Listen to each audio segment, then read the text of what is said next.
ওই বিষয়টাকে আগে শিক্ষা নিয়ে, প্রশিক্ষণ নিয়ে ওই কাজটা সুচারুরূপে আঞ্জাম দেওয়ার নাম হচ্ছে তাকওয়া। আমার যতটুকু বাস্তবতা আমি এই 33 বছরে দেখতে পাচ্ছি, আপনি রাগ করবেন না, বাস্তবের সাথে মিলাবেন। এদেশে হাজারো দল থাকতে পারে, বাংলাদেশ জামাত ইসলামী এবং ইসলামী ছাত্র শিবির এরা কিন্তু এই তাকওয়াটা তৈরি করার জন্য চেষ্টা চালাচ্ছে।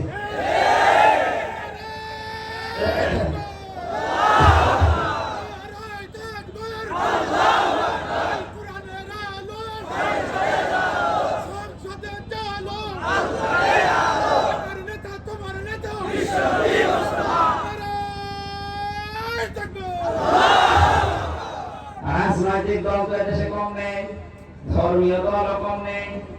৭৫টার উপরে এদেশের